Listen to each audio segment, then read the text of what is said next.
Hello दोस्तों, जय मसीह की। एक बार फिर से आपके यह दोस्त आपके लिए एक नए वीडियो के साथ हाजिर है। और आज पाम संडे है, तो I wish you a very happy and victorious palm Sunday.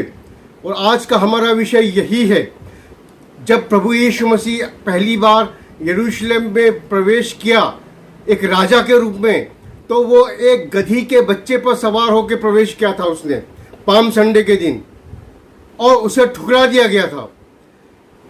लेकिन अगली बार जब प्रभु यीशु मसीह आएंगे तो वो एक गधे के बच्चे पर नहीं, लेकिन एक सफ़ेद घोड़े पर सवार होकर आने वाले हैं। तो इस विषय पर हम बात करेंगे।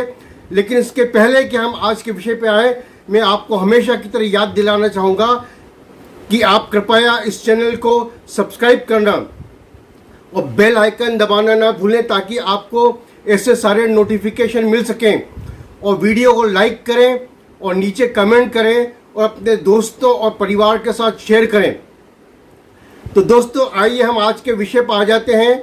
मेरा नाम राजेश है और मैं भोपाल से हूं।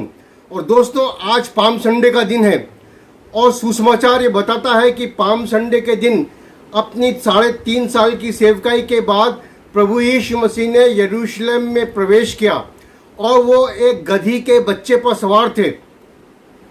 ऐसा क्यों? हमारे इधर जो सब कॉन्टिनेंट है भारत का, इसमें तो गधे पर सवार होना बड़ी मूर्खता की बात समझी जाती है। लेकिन दोस्तों, पुराने समय में इज़राइल में जब कोई राजा लड़ाई जीत कर आता था तो वो यरूशलेम में घोड़े पर सवार होकर नहीं आता था, लेकिन उसका ये कहना था कि मैंने जो लड़ाई जीती है अपनी ताकत से नहीं जीती है, लेकिन परमेश्वर की सामर्थ से और शक्ति से जीती है। इसलिए वे घोड़े से उतरकर गधे पर सवार होकर अपनी राजधानी में आता था। और प्रभु यीशु मसीह भी आज पूरी नम्रता और दीनता के साथ आपके सामने, आपके हृदय में आना चाहते हैं। लेकिन अजीजों, ऐसा हमेशा नहीं होगा। प्रभु यीशु मसीह का जब दोबारा आगमन होगा तो बाइबल बड़ी सफाई से बताती है कि वो एक महान राजा के रूप में आएंगे और सफ़ेद घोड़े पर सवार होकर आएंगे। तो अभी समय है जब प्रभु यीशु मसीह नम्रता और दीनता के साथ आपको पुकार रहे हैं। आप अपना जीवन उनको दीजिए। कहीं ऐसा ना हो कि जब वो दोबारा आए एक राजा के रूप में, तब आपके सामने पश्चाताप का समय ना हो और आपको घुटनों पर गिरकर उनसे क्षमा याचना करना पड़े और वो आपको नहीं मिले। तो उद्धार का समय अभी है। अभी आप अपना जीवन प्रभु यीशु मसीह को दें। तो ये एक बात है जो पाम संडे के बारे में आपको मैं बताना चाह रहा था। दूसरी बात जो है वो ये है कि पाम संडे से गुड फ्राइडे और ईस्टर तक ये पैशन वीक है या दुख भोग सप्ताह है। ये पूरा हफ्ता प्रभु यीशु मसीह ने मेरे और आपके लिए दुख सहा और वो क्रूस पर चढ़ाया गया और मारा गया। और ये जो हफ्ता है या वीक है, ये बाइबल में बड़ा इम्पोर्टेंट है। हम देखें पुराने नियम में, जब याकूब ने शादी करना चाही रेचल से, तो लाबान ने कहा कि तुझे अपना हफ्ता पूरा करना पड़ेगा। और हफ्ते का मतलब वहाँ पर यह था कि 7 साल तक तुझे मेरी सेवा करना पड़ेगी। और जब 7 साल तक याकूब ने लाबान की यहाँ नौकरी करी, तब लाबान ने अपना वादा तोड़ दिया और उसके साथ रेचल की शादी नहीं की, परंतु लिया की शादी कर दी। और जब याकूब ने कहा कि अरे तूने ऐसा धोखा मुझे क्यों दिया, तो उसने कहा कि हमारे यहाँ छोटी बेटी की शादी नहीं होती, बड़ी बेटी की शादी होती है। और अगर तुझे राहेल से शादी करनी है, रेचल से शादी करनी है, तो उसके लिए भी तुझे हफ्ता पूरा करना पड़ेगा। और अगेन यहाँ पर हफ्ते से तात्पर्य था 7 साल। और अगेन याकूब ने 7 साल तक अपने मामा लाबान के यहाँ काम किया। उसके बाद दानियल की पुस्तक में अगर हम आए तो हम पाते हैं कि उसके 90वें अध्याय में फिर 70 सप्ताहों का वर्णन है। इसके बारे में बहुत सारे वीडियो मेरे चैनल पर हैं। लेकिन वहाँ भी हम देखते हैं कि दानियल 9:27 में एक सप्ताह या हफ्ते से 7 साल का प्रयोजन है। तो यहाँ पर हम देखते हैं कि प्रभु यीशु मसीह एक हफ्ते पूरे दुख उठाते हैं और क्रूस पर चढ़ाए जाते हैं।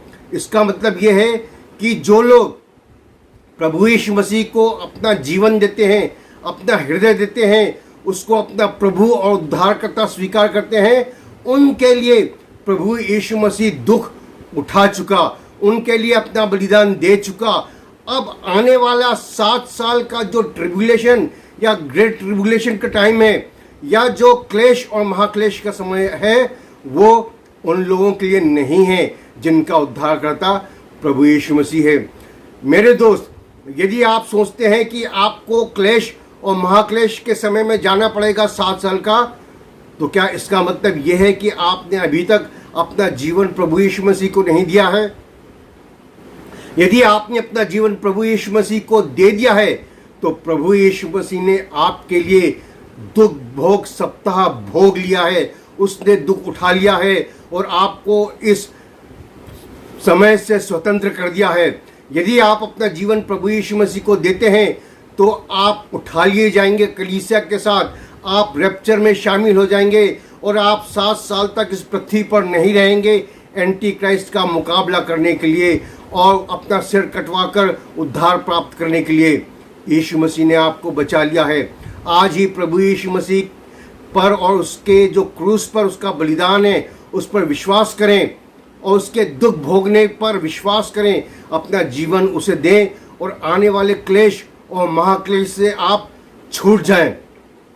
तो तात्पर्य क्या है? तात्पर्य यह है कि यदि आपने अपना जीवन उस प्रभु को दिया है जिसने 1 हफ्ता आपके लिए दुख भोगा है और क्रूस पर चढ़ाया दिया गया है, तो आप आने वाले उस क्लेश और महाक्लेश से छूट गए हैं, आप स्वर्ग के राज्य में दाखिल हो गए हैं। क्या आज आप प्रभु यीशु मसीह पर विश्वास करेंगे? क्या आप अपना जीवन उसे देंगे, या आप अपने कर्मों पर, अपने मार्टीरडम पर, शहीद होने पर विश्वास करते हैं कि जब एंटी क्राइस्ट आएगा तो आप शहीद हो जाएंगे और उससे आप बचाए जाएंगे? अजीजों, ऐसा नहीं होगा। उद्धार केवल अनुग्रह से है। आज ही प्रभु यीशु मसीह पर विश्वास करें और उसको अपना जीवन दें और पाप से, नरक से और आग की झील से और हमेशा के लिए नष्ट हो जाने से बचाए जाएं। परमेश्वर आपको आशीष दे।